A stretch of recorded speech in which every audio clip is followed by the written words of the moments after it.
I so you have crypto. You also you stake. Don't you stake some of your cryptocurrency or Yeah, no? so I have a bunch of ways I earn with the crypto passively. Actually, I have a video coming out tomorrow, I Okay. think, on Okay. all of my crypto passive income. So stay Oh, I tuned for love it. that, I love it. Brooks. Okay, coming out tomorrow, dude. I'm gonna put a. I'll have a link. I'm gonna put a link to that in the description of this video. Cool.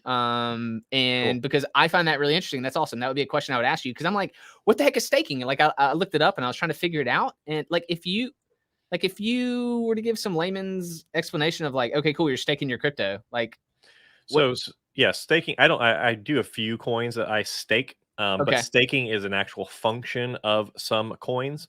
So some coins want you to.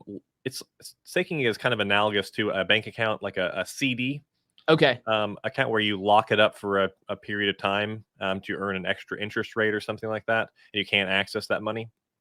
Um, staking is like you're locking up those coins, and they Yeah. are then providing some function to the blockchain. It could be just liquidity of like trading, like having extra out there so people can buy and sell. It Okay. can have some other function on the blockchain, but you are locking those up and not able to use them immediately. And in return, they are paying you a percentage or a rate of the rewards that are being made from the coin. There's lots of nuance to that, and lots of Yeah. ones do it differently than others. Again, I don't do a bunch of staking myself. I do mostly interest accounts for some of my passive, or I actually do direct mining, or I run nodes. Um, like in the case of nodes is kind of like staking in that you have a set number. So like if you have a crypto node that requires you have like 10,000 of the coin, you have those Okay. 10,000 coins in a wallet and it's locked as long as that node is running. You can't spend those coins. And that node is a server out there on the internet somewhere, and it's providing some function to the blockchain. So it could be hosting apps, or it could be hosting a website, or it could just be processing transactions, any of the above. And so in that case, the staking is actually not providing a direct function, but it's just saying, "Hey, I'm committed to this project. I'm locking up my funds in order to run this thing."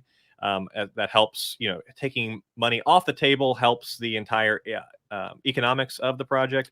And so, because I'm doing that, because I'm providing these resources, and because I'm locking up this money, I get paid some reward for doing so.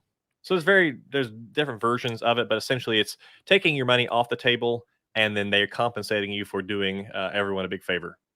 That no, I mean that's really well said. So I read a few articles and I was like, okay, cool, I'll get that overview. But especially the first description that you gave about it almost being like a CD, like you putting Mhm. your cash in there, and then the bank obviously can use those funds, and then Right. and you mentioning it makes making it less volatile as well. Like it means you're not trading the Yep. asset or whatever, and so that makes complete sense. I guess I was getting caught up with, again, not just eating the cookie. I was kind of getting caught up with the ingredients in there because I was like, but what are they doing? What are they doing with my crypto? Uh-huh. And I guess you can learn a little bit about that, but that's not as important. It's just about understanding the overall, the overarching concepts, I guess. And then, Yeah, so um, it's not terribly important, but I mean, it's probably good to know what they're doing with the funds. But the cool thing about crypto is, if you're using a project that has staking, there's a good chance it's very clearly outlined exactly what they're using the money for, compared to a bank where you lock up your funds for 6 months to a year,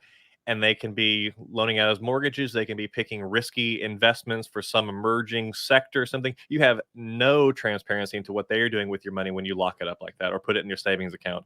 They're using your money for all kinds of things, and probably some of them you'd be like, please stop using my money for that, but you have no control over it. Whereas at least with crypto, if you choose the project and they are very transparent about it, they have a clear view into exactly what they're doing with your money, which I really like and appreciate. very interesting feedback.